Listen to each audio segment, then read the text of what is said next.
Coucou, et oui, c'est encore moi, décidément, aujourd'hui vous m'aurez vu. Donc, là on se retrouve, en fait, il est 19h30 bientôt, dans quelques minutes. Et avant de démarrer le live de 21h, je me suis mis sur le défi de Tadoun sur le caviardage. Alors ça faisait plusieurs jours que j'y étais, mais rien de bien défini. Et là, je voulais pas finir cette journée caviardage sans lui faire un petit clin d'œil. Donc, dans la semaine, j'ai bossé sur un petit catalogue qu'on m'avait prêté, parce que la couverture était sympa. La personne qui me l'a offerte m'a dit peut-être que tu pourras faire quelque chose avec ça, donc effectivement. Mais c'est un magazine de mode, enfin, vous devez peut-être connaître ce genre de publication. Moi, j'en ai pas trop l'habitude. C'est très rare, à part quand je vais chez le médecin ou je feuillette ce genre de... Mais bon, voilà, donc ça parle de mode, de parfum, de sac à main, bref, de trucs de nana.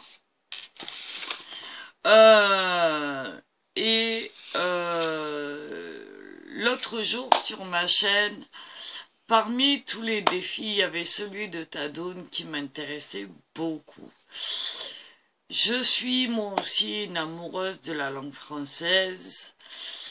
Je considère les langues comme de l'art, donc elles m'intéressent toutes les unes autant que les autres, avec la sémantique, les origines, leur diversité, leur prononciation, leur orthographe, enfin bref, plein de choses. Et le français notamment, évidemment, puisque c'est ma langue d'origine, mais j'aime beaucoup travailler cette langue, très complexe à la base, mais voilà. Donc, quand j'étais jeune, j'avais fait un petit... je sais pas comment expliquer ça, un petit concours. J'avais 16 ans. J'avais remporté donc à l'époque le prix des Hauts-de-Seine, le premier prix des Hauts-de-Seine. Et en fait, en écrivant quelque chose, quoi. Et en fait, c'est une passion pour moi, les mots. C'est transcrire plein de choses, autant qu'on peut transcrire avec un dessin ou une peinture. Donc, en fait, j'écris souvent des petites phrases, des petits textes, des petits trucs qui me viennent comme ça à droite à gauche.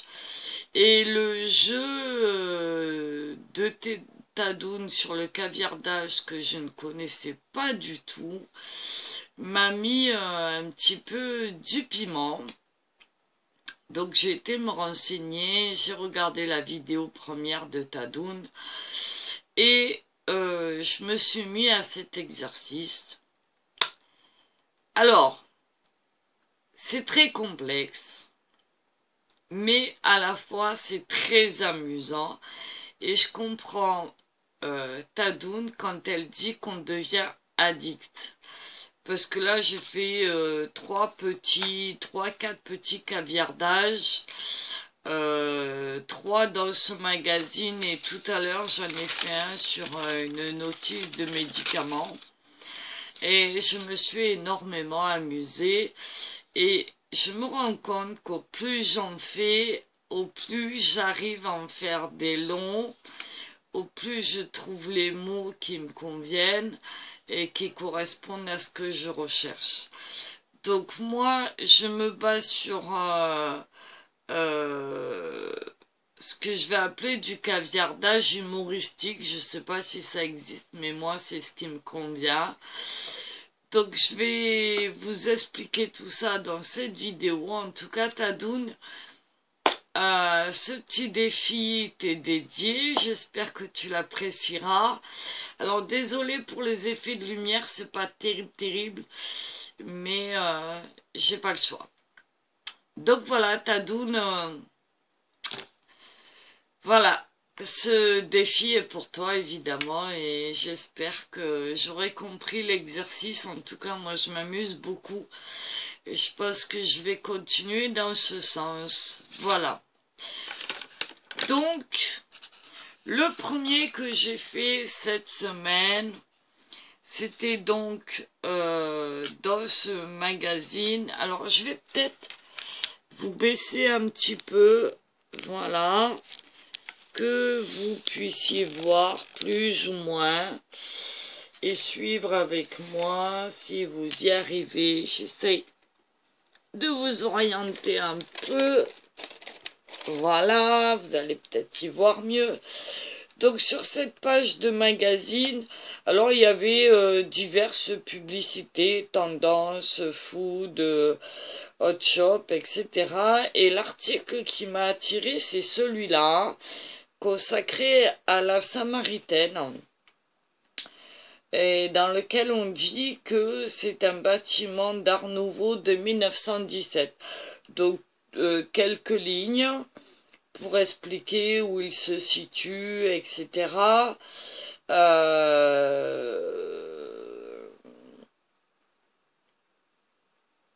Donc on vous dit en gros, l'Hôte Samaritaine, c'est un bâtiment d'Art Nouveau de 1917 situé avenue des Capucines, autrefois baptisée Samaritaine de luxe, dans lequel viennent d'ouvrir la première adresse française du groupe Kipton.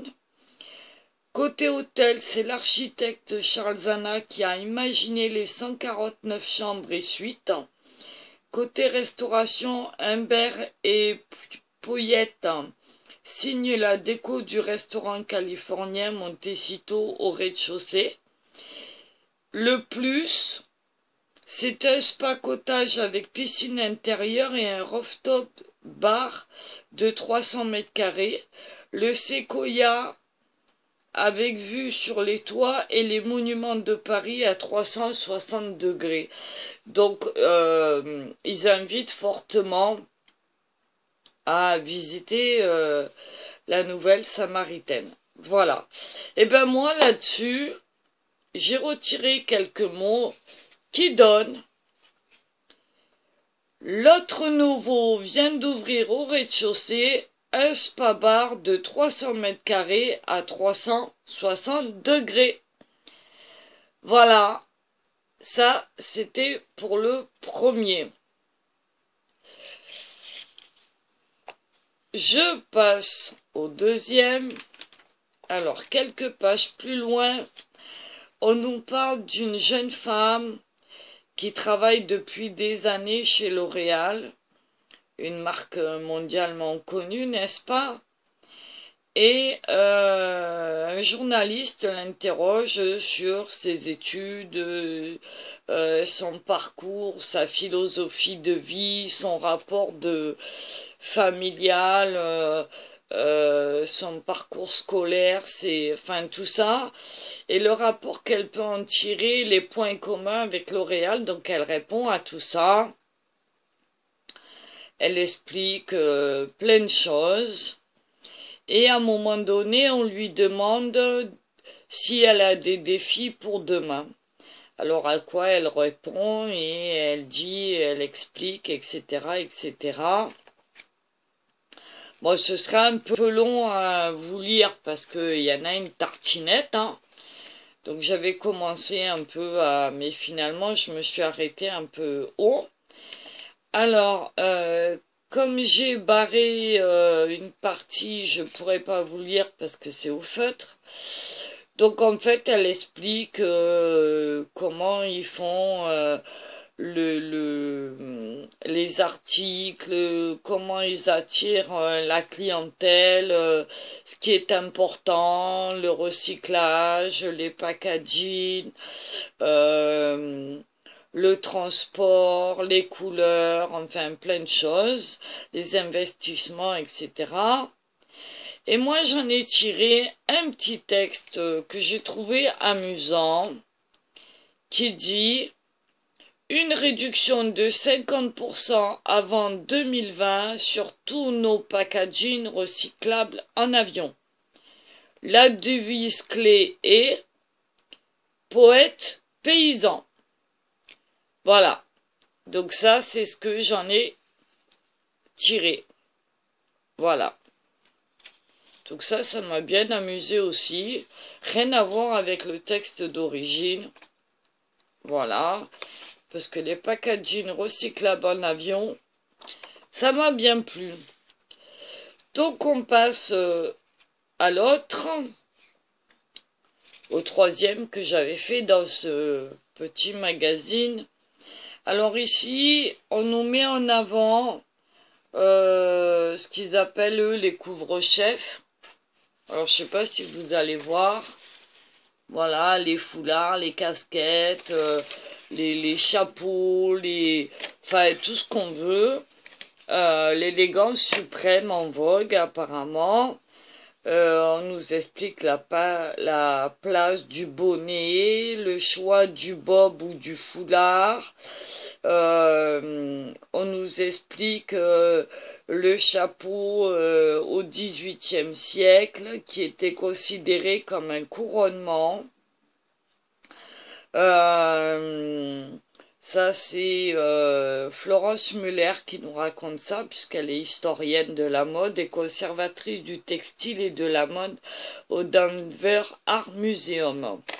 Voilà, donc tout un article là-dessus, le choix, les couleurs, etc., etc., évidemment, comme d'habitude.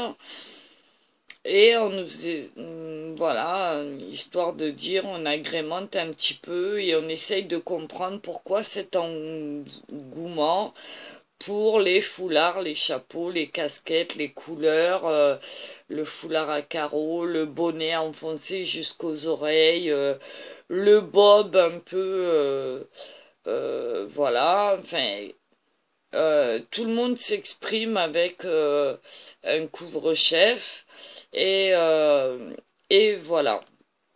Donc ça peut être sympa. Et moi, j'en ai retiré un petit texte parce qu'à la fin, en fait, on nous parle du défilé sur les podiums entre Dior et plein d'autres marques qui se sont rassemblés sur les podiums pour faire un défilé de tout ça et mettre en avant plein de mannequins, etc. Et on nous parle de la reine Elisabeth, entre autres, qui aurait pu assister plus ou moins ou pas.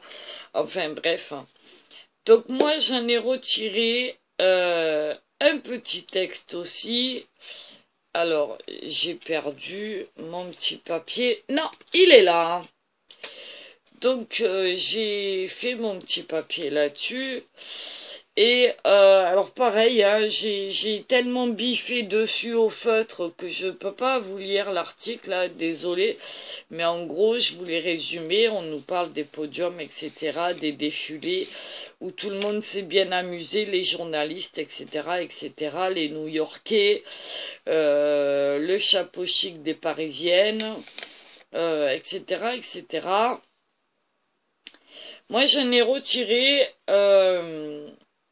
quelques bribes qui m'ont amusé et j'ai marqué ceci: véritable star, la reine Elisabeth II repérée sur les podiums a porté de grosses lunettes carrées pour n'en faire qu'à sa tête. Voilà, j'ai trouvé ça amusant de détourner ce texte comme ça. Voilà, donc ça c'était pour ce magazine. Donc je vais pas faire de créa hein, Tadoun parce que j'en serais incapable, mais en tout cas je voulais te présenter ça.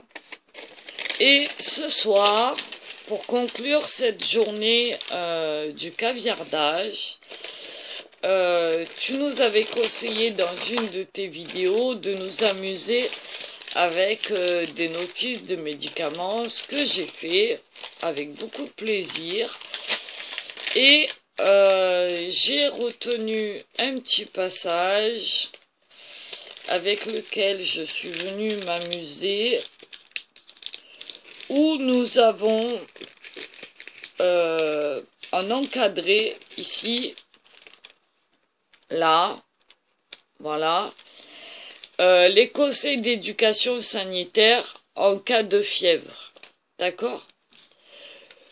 Donc on nous explique comment traiter la fièvre, quoi faire en cas chez l'adulte, chez l'enfant, de plus de 50 kilos, de moins de 15 ans, les précautions à prendre en cas de déshydratation, les signes inhabituels qui pourraient apparaître en cas de fièvre, si c'est une fièvre persistante ou pas, s'il y a des vomissements, des maux de tête, etc.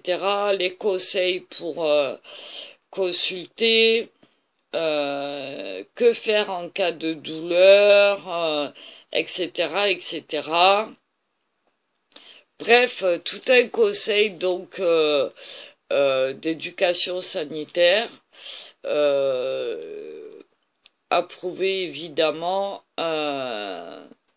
par le fabricant et par la NSM en France. Voilà. Donc moi, j'en ai tiré ce petit texte-là, et je dois reconnaître que je suis assez fière de moi, parce que comparé aux autres, il est très long, enfin très long. C'est une façon de voir les choses, mais en tout cas, j'ai gardé l'essentiel que j'ai considéré moi sur cet encadré, et j'en ai essayé d'en tirer le maximum, toujours d'une façon humoristique. Voilà, donc je vous le lis. J'ai gardé conseil d'éducation. Une personne peut traiter l'enfant de plus de 50 ans. Les troubles entraînent à boire rapidement. D'autres deviennent violents. Immédiatement résister à l'autre 5 jours de façon contraire et régulièrement. Si un général vous réveille la nuit, consultez votre médecin. Voilà. Ok.